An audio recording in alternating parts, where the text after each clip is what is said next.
Hello മക്കളെ, welcome back to Xylem learning. Economics exam നാളെയാണ്. ആ എക്കണോമിക്സ് എക്സാമിൽ സ്ഥിരമായി ചോദിക്കുന്ന എസ്സേ ക്വസ്റ്റ്യൻസ്, അതായത് 8 മാർക്കിന്റെ ചോദ്യങ്ങൾ ഡിസ്കസ് ചെയ്യാനാണ് നമ്മൾ എത്തിയിരിക്കുന്നത്. ആദ്യമായിട്ട് 8 മാർക്കിന്റെ എസ്സേ ക്വസ്റ്റ്യൻ ചോദിക്കുന്ന ഒരു ചാപ്റ്റർ ആണ് തിയറി ഓഫ് കൺസ്യൂമർ ബിഹേവിയർ. അപ്പം തിയറി ഓഫ് കൺസ്യൂമർ ബിഹേവിയറിന് ചോദിക്കാൻ സാധ്യതയുള്ള ചോദ്യം മിസ് ഇവിടെ കൊടുത്തിട്ടുണ്ട്. Miss Sudha wants to consume apple and oranges. Her income is ₹400. The price of apple is ₹80 per kilo and price of orange is ₹50 per kilo. On the basis of this data, draw the budget line. അപ്പോൾ ഈ ഡേറ്റയുടെ അടിസ്ഥാനത്തിൽ budget രേഖ വരയ്ക്കാനാണ് പറഞ്ഞിരിക്കുന്നത്. Budget രേഖ വരയ്ക്കണമെങ്കിൽ നമുക്ക് എന്ത് വേണം? Budget line equation വേണം, horizontal intercept വേണം, വെർട്ടിക്കൽ ഇന്റർസെപ്റ്റ് വേണം. അപ്പം നമുക്ക് ആദ്യമേ ബഡ്ജറ്റ് ലൈൻ ഇക്വേഷൻ എഴുതാം. P1x1 plus P2x2 is equal to M. P1 എന്ന് പറയുന്ന പ്രൈസ് ഓഫ് ഗുഡ് വൺ ആണ്. ഗുഡ് വണ്ണിന്റെ പ്രൈസ് 80. അപ്പൊ 80x1 plus P2 50x2 is equal to M 400. അപ്പൊ നമുക്ക് കിട്ടി. ഇനി നമുക്ക് ഹൊറിസോണ്ടൽ ഇന്റർസെപ്റ്റ് കണ്ടുപിടിക്കാം. M/P1 ആണ് ഇക്വേഷൻ സൈഡിൽ ഞാൻ കൊടുത്തിട്ടുണ്ട് കേട്ടോ. M 400 ഡിവൈഡഡ് ബൈ 80 എത്ര കിട്ടും? നമുക്ക് 5 എന്ന് കിട്ടും. പൂജ്യങ്ങൾ വെട്ടിക്കളഞ്ഞാൽ മതിയായിരുന്നു. നമുക്ക് 8 ശരിയാണ്, 5. അപ്പോൾ ഹൊറിസോണ്ടൽ ഇന്റർസെപ്റ്റ് 5. വെർട്ടിക്കൽ നമുക്ക് എത്ര കിട്ടും? 8. 400 ഡിവൈഡഡ് ബൈ 50 എന്ന് പറയുന്നത് 5ന്റെ ടേബിളിൽ എപ്പോഴാണ് 40 വരുന്നത്? 8 അല്ലേ? 8. അപ്പം 5ഉം 8ഉം 5 ഹൊറിസോണ്ടല്, 8 വെർട്ടിക്കൽ. ഇനി നമ്മൾ എന്ത് ചെയ്യണം? നേരെ അങ്ങോട്ട് യോജിപ്പിച്ച് വരച്ചാൽ മതി. ഹൊറിസോണ്ടൽ എന്ന് പറയുമ്പോൾ മക്കളെ എപ്പോഴും എവിടെയാ വരിക? ദേ ഇവിടെ എക്സ് ആക്സിലാണ് വരിക. അപ്പൊ ഞാൻ 10 വരെ നീട്ടി വരച്ചിട്ടുണ്ട്, ഇവിടെയും 10 വരെ വരച്ചിട്ടുണ്ട്. ഹൊറിസോണ്ടൽ 5 വെർട്ടിക്കൽ 8 ആണ്. അപ്പൊ ഹൊറിസോണ്ടൽ 5 ഞാൻ മാർക്ക് ചെയ്തു, വെർട്ടിക്കൽ 8 ഞാൻ മാർക്ക് ചെയ്തു. നേരെ ഞാൻ എന്ത് ചെയ്തു? ബഡ്ജറ്റ് ലൈൻ വരച്ചു. എന്നിട്ട് വരച്ചു കഴിഞ്ഞാൽ സൈഡിൽ എഴുതി വെക്കാം 80x1 plus 50x2 is equal to 400. Okay അല്ലേ? ക്ലിയർ അല്ലേ? ഇനി എന്താ ചോദിച്ചിരിക്കുന്നത്? Write the equation. നമ്മൾ എഴുതി, ഇക്വേഷൻ ഓഫ് ബഡ്ജറ്റ് ലൈൻ നമ്മൾ എഴുതിയിട്ടുണ്ട്. How much kilo of apple, മൂന്നാമത്തെ ചോദ്യമാണ്, that miss Sudha can consume if she spend the whole income on the good alone. അതായത് സുധ ആപ്പിൾ മാത്രം വാങ്ങുകയാണെങ്കിൽ എത്ര കിലോ ആപ്പിൾ വാങ്ങാം? അപ്പൊ ആപ്പിൾ എത്രയാണ്? 80 ആണ്. അപ്പൊ ആപ്പിൾ മാത്രം വാങ്ങുകയാണ്, ഇൻകം എത്രയാണ്? 400 ആണ്. അപ്പൊ 400 രൂപ വെച്ചിട്ട് ആപ്പിൾ പെർ കിലോയ്ക്ക് 80 രൂപ വാങ്ങുവാണെങ്കിൽ എത്ര കിട്ടും? 400/80 ആണ്. 400/80 എത്ര കിട്ടും? അത് നമ്മൾ ഹൊറിസോണ്ടൽ ഇന്റർസെപ്റ്റ് തന്നെയാണ്. 5 കിലോ വാങ്ങാൻ വേണ്ടി പറ്റും. ആപ്പിൾ മാത്രം വാങ്ങുകയാണെങ്കിൽ 5 കിലോ വാങ്ങാൻ വേണ്ടി പറ്റും. ക്ലിയർ ആണ്? ഇനി ഓറഞ്ച് മാത്രം വാങ്ങുകയാണെങ്കിൽ എത്ര കിലോ വാങ്ങാൻ പറ്റും? 8 കിലോ വാങ്ങാൻ പറ്റും. അപ്പം ഇങ്ങനെയാണ് നമ്മൾ എന്ത് കണ്ടുപിടിക്കുന്നത്? ഒരു ഗുഡിൽ മാത്രം സ്പെൻഡ് ചെയ്യുകയാണെങ്കിൽ എത്ര കിലോ കിട്ടും എന്ന് കണ്ടുപിടിക്കുന്നത്. അടുത്തത്, what is the slope of budget line? Budget ലൈനിന്റെ സ്ലോപ്പ് എന്താണ്? സ്ലോപ്പിന്റെ ഇക്വേഷൻ ഇവിടെ കൊടുത്തിട്ടുണ്ട്. -P1/P2. 80 ആണ് പ്രൈസ്, 50 ആണ് P2. മൈനസ് ക്വസ്റ്റ്യനകത്തുണ്ട്. 80 ഡിവൈഡഡ് ബൈ 50 എന്ന് പറയുന്നത് 1.6 ആണ്. അപ്പം -1.6. മൈനസ് ഇടാൻ മറക്കരുത്, മൈനസ് ചോദ്യത്തിനകത്തുള്ളതാണ്. അപ്പൊ ഇങ്ങനത്തെ ചോദ്യം വളരെ സിമ്പിൾ ആണ്. ഇക്വേഷൻ അറിഞ്ഞിരുന്നു കഴിഞ്ഞാൽ കുറച്ചും കൂടെ സിമ്പിൾ ആണ്. ഇക്വേഷൻ മിസ് ഇവിടെ കൊടുത്തിട്ടുണ്ട്, വേണമെന്നവർക്ക് സ്ക്രീൻഷോട്ട് എടുക്കാം. ബഡ്ജറ്റ് ലൈൻ ഇക്വേഷൻ ഇതാണ്. ബഡ്ജറ്റ് ലൈൻ വരയ്ക്കാൻ നമ്മൾ നേരെ എന്ത് വരയ്ക്കുക? എക്സ് ആക്സും വൈ ആക്സും വരയ്ക്കുക. എക്സിലാണ് ഹൊറിസോണ്ടൽ ഇന്റർസെപ്റ്റ്, വൈയിലാണ് വെർട്ടിക്കൽ ഇന്റർസെപ്റ്റ്. നേരെ യോജിപ്പിക്കുക, വരയ്ക്കുക. ഇനി പുതിയ ബഡ്ജറ്റ് ലൈൻ വരയ്ക്കാൻ പറഞ്ഞു കഴിഞ്ഞാൽ പുതിയതായിട്ട് നിങ്ങൾ വരയ്ക്കണം. ഇതിനകത്ത് തന്നെ വരയ്ക്കാൻ പറഞ്ഞാൽ ഇതിനകത്ത് തന്നെ വരയ്ക്കണം. ഓക്കെ, സെയിം ബഡ്ജറ്റ് ലൈൻ വരയ്ക്കാൻ പറയുകയാണെങ്കിൽ സെയിം ബഡ്ജറ്റ് ലൈനകത്ത് വരയ്ക്കണം. പുതിയത് വരയ്ക്കാൻ പറയുകയാണെങ്കിൽ ഇതിനകത്ത് വരയ്ക്കരുത്, പുതിയതായിട്ട് വരയ്ക്കണം. എന്നിട്ട് അത് നിങ്ങൾ വരയ്ക്കാൻ പഠിക്കണം. ഓക്കെ, വരയ്ക്കാൻ വരച്ച് വെക്കണം. അടുത്തത് theory of the firm under perfect competition ആണ്. ഈ പെർഫെക്റ്റ് കോമ്പറ്റീഷനിൽ നമുക്ക് 8 മാർക്കിന് ചോദിക്കുന്ന ചോദ്യം പ്രോഫിറ്റ് മാക്സിമൈസേഷൻ കണ്ടീഷൻസ് എക്സ്പ്ലെയിൻ ചെയ്യുക. അതേപോലെ ഡയഗ്രത്തിന്റെ ഹെൽപ്പോടെ എന്ത് ചെയ്യാൻ പറയാ? പ്രോഫിറ്റ് മാക്സിമൈസേഷൻ കണ്ടീഷൻ എക്സ്പ്ലെയിൻ ചെയ്യാനാണ് പറഞ്ഞിരിക്കുന്നത്. അപ്പൊ നമുക്കറിയാം ഒരു ഫേം എപ്പോഴാണ് പ്രോഫിറ്റ് മാക്സിമത്തിലാകുന്നത്? അത് TR-ന്റെയും TC-യുടെയും ഡിഫറൻസ് മാക്സിമം ആകുമ്പോഴാണ് നമ്മൾ പ്രോഫിറ്റ് മാക്സിമൈസേഷൻ എന്ന് പറഞ്ഞ പോയിന്റ്, ഇക്വിലിബ്രിയം എന്ന പോയിന്റ് അറ്റൈൻ ചെയ്യുന്നത്. അപ്പം അത് അറ്റൈൻ ചെയ്യണമെങ്കിൽ നമുക്ക് എന്ത് വേണം?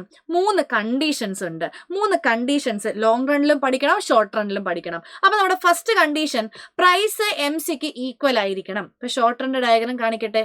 ഷോർട്ട് റണ്ണിന്റെ ഡയഗ്രാം, പ്രൈസ് MCക്ക് ഈക്വൽ ആവുന്ന പോയിന്റ് നോക്കിക്കേ. പ്രൈസ് ലൈൻ ഇതാണ്, MC ഇങ്ങനെയുള്ള ഗ്രാഫാണ് കാണാൻ നിങ്ങൾക്ക്. പ്രൈസ് MCക്ക് ഈക്വൽ ആകുന്നത് ഈ പോയിന്റിലാണ്. അപ്പോൾ ഫസ്റ്റ് നമുക്ക് എന്തായി?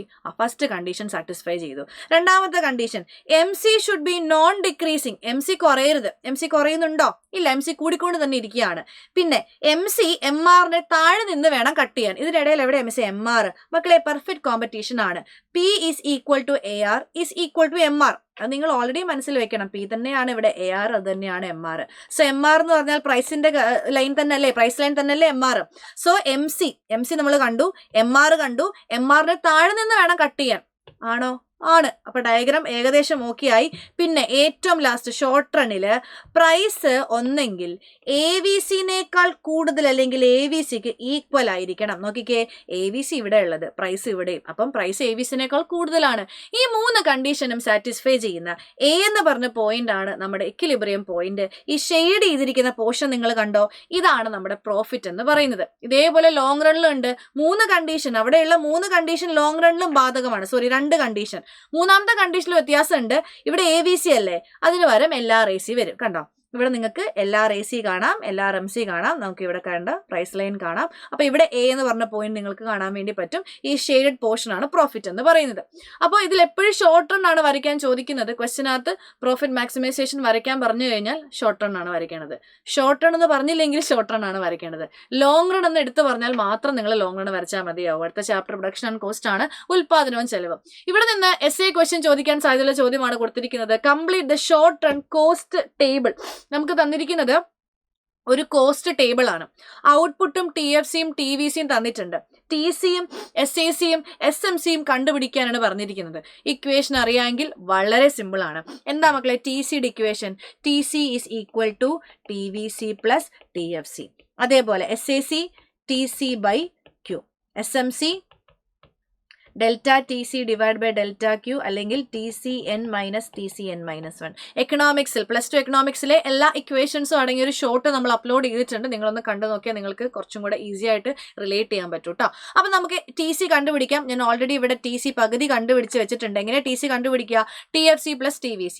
ഔട്ട്പുട്ട് 0 ആകുമ്പോൾ TVC 0 ആയിരിക്കും. അതൊരു ഫാക്റ്റ് ആണ്, അത് അങ്ങനെ തന്നെ പഠിച്ചു വെക്കുക.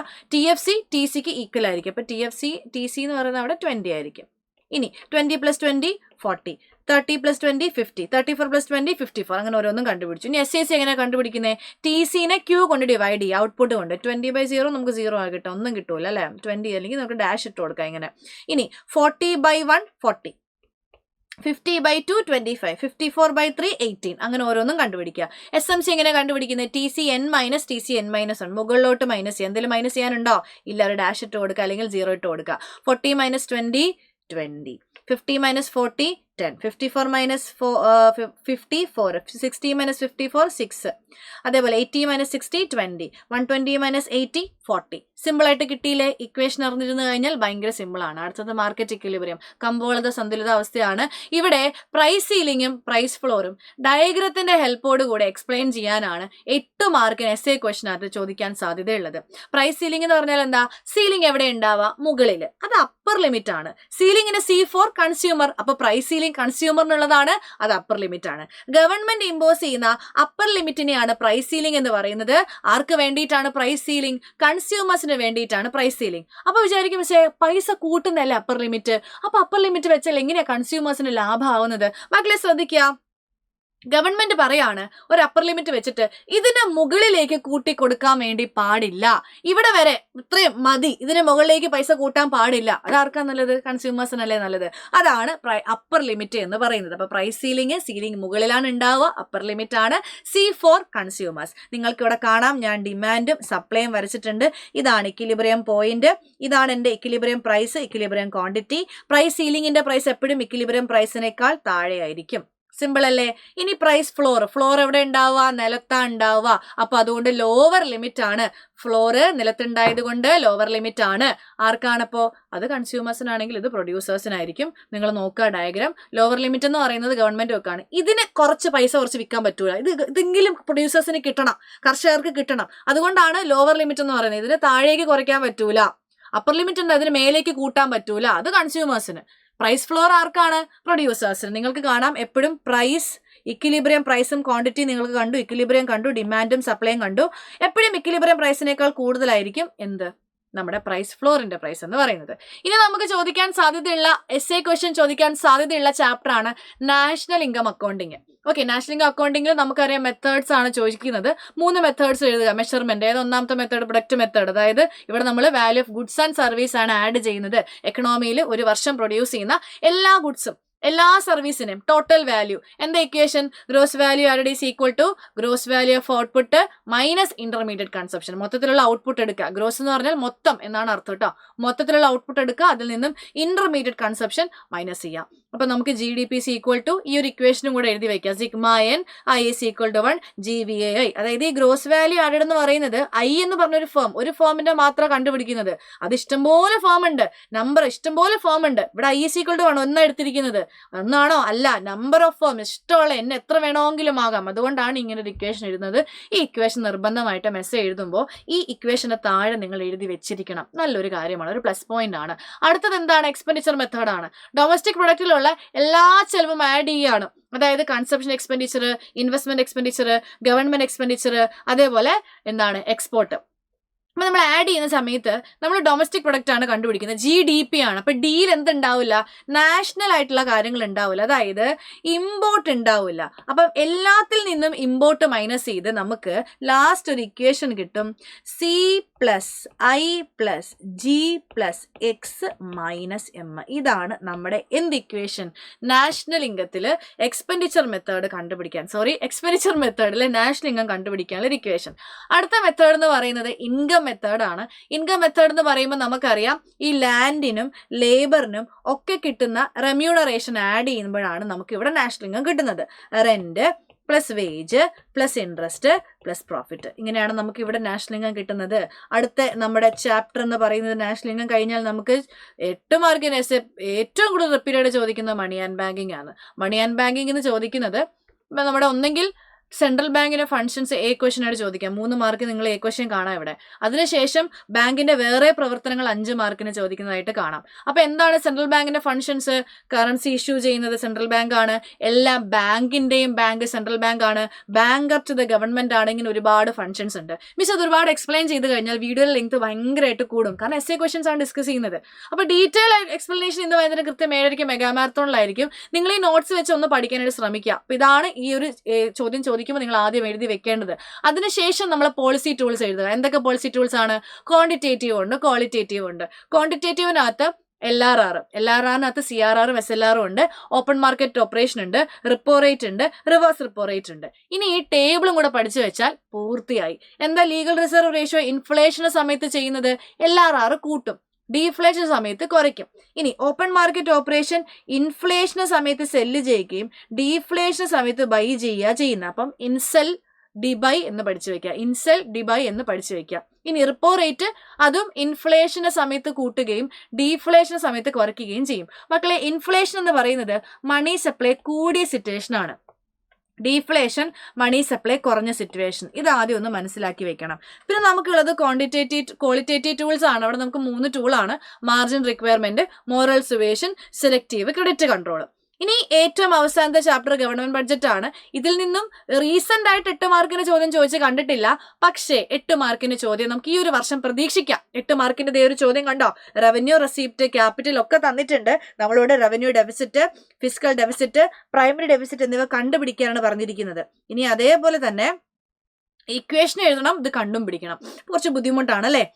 നിങ്ങൾക്ക് അറിയാത്ത ആൾക്കാർക്ക് കുറച്ചധികം ബുദ്ധിമുട്ടാണ്, കാരണം മിക്ക കുട്ടികളും സ്കിപ്പ് ചെയ്യുന്നൊരു ഭാഗമാണ് ഈ ഒരു ക്വസ്റ്റ്യൻ. പക്ഷെ ഇതെങ്ങനെ എളുപ്പത്തിൽ ചെയ്യാമെന്ന് വെച്ച് കാണിച്ചു തരാം. ആദ്യമേ എല്ലാത്തിൻ്റെ ഇക്വേഷൻ എഴുതുക. RD റവന്യൂ ഡെഫിസിറ്റിന്റെ ഇക്വേഷൻ എങ്ങനെയാ? റവന്യൂ ഡെഫിസിറ്റ് കമ്മി എങ്ങനെയാ കണ്ടുപിടിക്കുന്നത്? മൊത്തം റവന്യൂ എക്സ്പെൻഡിച്ചറിൽ നിന്നും മൊത്തം റവന്യൂ റെസിപ്റ്റ് മൈനസ് ചെയ്യാം. കിട്ടി, നമുക്ക് ചെയ്താലോ? അപ്പം മൊത്തം റവന്യൂ എക്സ്പെൻഡിച്ചർ എന്ന് പറയുന്നത് 65,000. നിങ്ങൾ കാണുന്നുണ്ടോ? കാണുന്നുണ്ട്. അപ്പൊ 65,000 മൈനസ് റവന്യൂ റെസിപ്റ്റ് എത്രയാ കുട്ടികളെ? 50,000. അപ്പൊ 65,000 മൈനസ് 50,000 എത്ര കിട്ടും? 15,000 എന്ന് കിട്ടും. സിമ്പിൾ അല്ലേ? അടുത്തത് എന്താ കണ്ടുപിടിക്കാൻ പറഞ്ഞിരിക്കുന്നത് നമ്മളോട്? അടുത്തത് കണ്ടുപിടിക്കാൻ പറഞ്ഞിരിക്കുന്ന ഫിസിക്കൽ ഡെഫിസിറ്റ് ആണ്. ഫിസിക്കൽ ഡെഫിസിറ്റ് ഇക്വേഷൻ എന്താ? ടോട്ടൽ എക്സ്പെൻഡിച്ചർ, മൊത്തത്തിലുള്ള എക്സ്പെൻഡിച്ചറിൽ നിന്നും മൊത്തത്തിലുള്ള റെസിപ്റ്റ് മൈനസ് ചെയ്യാം. റവന്യൂ എന്ന് കേൾക്കുമ്പോൾ റവന്യൂന്റെ കാര്യം മാത്രമേ ഉള്ളൂ, അവിടെ ക്യാപിറ്റൽ കൊടുക്കണ്ട. പക്ഷെ ഫിസിക്കലിനകത്ത് മൊത്തത്തിലുള്ള എക്സ്പെൻഡിച്ചർ, അവിടെ റവന്യൂ എക്സ്പെൻഡിച്ചറും ക്യാപിറ്റൽ എക്സ്പെൻഡിച്ചറും ഉണ്ടാവും. മൊത്തത്തിലുള്ള റെസിപ്റ്റ്, അവിടെയും ക്യാപിറ്റൽ റെസിപ്റ്റും റവന്യൂ റെസിപ്റ്റും ഉണ്ടാവും. അപ്പം ടോട്ടൽ എക്സ്പെൻഡിച്ചറിൽ നിന്ന് ടോട്ടൽ റെസിപ്റ്റ് മൈനസ് ചെയ്യുക. അവിടെ ബോറോയിങ് ഒരിക്കലും നമ്മൾ കൂട്ടൂല. അപ്പൊ ടോട്ടൽ ക്യാപിറ്റൽ എക്സ്പെൻഡിച്ചർ എന്ന് പറയുമ്പോൾ നമ്മൾ എന്താ ആഡ് ചെയ്യണം? റവന്യൂ എക്സ്പെൻഡിച്ചറും ക്യാപിറ്റൽ എക്സ്പെൻഡിച്ചറും ആഡ് ചെയ്യണം. രണ്ടും വേണ്ടേ? Revenue expenditure 65,000, capital 15,000. അപ്പം 65,000 പ്ലസ് 15,000 80,000. അപ്പോൾ അത് രണ്ടും കൂടെ ആഡ് ചെയ്ത് ടോട്ടൽ എക്സ്പെൻഡിച്ചർ കിട്ടി 80,000. ഇനി അതിൽ നിന്ന് എന്താ മൈനസ് ചെയ്യേണ്ടത്? ടോട്ടൽ റെസിപ്റ്റ് ആണ്. Total receipt revenue receipt 50,000. ഇനി നിങ്ങൾ ക്യാപിറ്റൽ റെസിപ്റ്റ് നോക്കിക്കേ മക്കളെ. ഇവിടെ ക്യാപിറ്റൽ റെസിപ്റ്റ് രണ്ടെണ്ണം ഉണ്ട്, ബോറോയിങ്ങും ലയബിലിറ്റിയും, നോൺ ഡെപ്റ്റ് ക്രിയേറ്റിംഗ് ക്യാപിറ്റൽ റെസിപ്റ്റും. അപ്പോൾ ക്യാപിറ്റൽ റെസിപ്റ്റ് ആഡ് ചെയ്യുന്ന സമയത്ത് ഒരു കുട്ടി ശ്രദ്ധിക്കേണ്ട മെയിൻ ആയിട്ടുള്ള കാര്യം, ബോറോയിങ് നമ്മൾ എന്ത് ചെയ്യണ്ട? കൂട്ടണ്ട, വേണ്ട, ഇത് വേണ്ട, ഇത് മാത്രം ആഡ് ചെയ്താൽ മതി. 50,000ന്റെ കൂടെ ഈ 15,000 ആണ് ആഡ് ചെയ്യേണ്ടത്. അപ്പൊ നമുക്ക് 65,000 എന്ന് കിട്ടും. അപ്പൊ 65,000 ഇവിടുന്ന് മൈനസ് ചെയ്യാം. എത്ര കിട്ടും? 80,000 മൈനസ് 65,000 15,000. അതും 15,000 എന്ന് കിട്ടും. ബാക്കി ഏറ്റവും ലാസ്റ്റിലുള്ള നമ്മുടെ പ്രൈമറി ഡെഫിസിറ്റ് എന്ന് പറയുന്നത് ഭയങ്കര സിമ്പിൾ ആണ്. ഇപ്പൊ കിട്ടിയ ഫിസിക്കൽ ഡെഫിസിറ്റ് ഉണ്ടല്ലോ 15,000, അതിൽ നിന്നും എന്ത് മൈനസ് ചെയ്യാം? ഇൻട്രസ്റ്റ് പേയ്മെന്റ് ഇവിടെ കൊടുത്തിട്ടുണ്ട് 10,000 ആണ്. 15,000 മൈനസ് 10,000 എന്ന് പറയുന്നത് എത്ര കിട്ടും? 5,000 എന്ന് കിട്ടും. അപ്പൊ ഇത്രയും സിമ്പിൾ ഉള്ള ക്വസ്റ്റ്യൻ ആണ് 8 മാർക്കിന് ചോദിക്കുന്നത്. 3 കണക്ക് ചെയ്ത് വെച്ചാൽ 8 മാർക്ക് കിട്ടി. ഇക്വേഷനും എഴുതണം കേട്ടോ, ഇക്വേഷൻ എഴുതണം. അതാണ് ഒന്ന്. കണ്ടോ, ഒന്നാമത്തെ ചോദ്യം റൈറ്റ് ഡൗൺ ദി ഇക്വേഷൻ ആണ്, അത് എഴുതാൻ നിൽക്കരുത് കേട്ടോ. അത് എന്നിട്ട് കണ്ടുപിടിക്കുക. എത്ര സിമ്പിൾ ആയിട്ടാണ് നമ്മൾ ഫിസിക്കൽ ഡെഫിസിറ്റും പ്രൈമറി ഡെഫിസിറ്റും റവന്യൂ ഡെഫിസിറ്റും ഒക്കെ കണ്ടുപിടിച്ചത്. സോ അത്രയ്ക്കും ഈസിയാണ്. അപ്പൊ ഇതൊക്കെയാണ് 8 മാർക്കിന് ചോദിക്കാൻ സാധ്യതയുള്ള ചോദ്യങ്ങൾ. നമ്മൾ കുറച്ച് സ്പീഡിനാണ് പോയത്, എനിക്കറിയാം. അപ്പം ഈ 8 മാർക്കിന്റെ ക്വസ്റ്റ്യൻസ്, എസ്എ ക്വസ്റ്റ്യൻസ് ഒന്ന് നിങ്ങൾ എക്സാമിന് പോകുന്നതിന് മുന്നേ ഒന്ന് കൃത്യമായിട്ട് വായിച്ച് നോക്കി പോവാ. അപ്പൊ ഇന്ന് വൈകുന്നേരം കൃത്യമായി 7 മണിക്കുള്ള മാരത്തോണിൽ എല്ലാ മക്കളും വന്ന് പാർട്ടിസിപ്പേറ്റ് ചെയ്ത് അടിപൊളിയായിട്ട് പഠിക്കുക. All the best.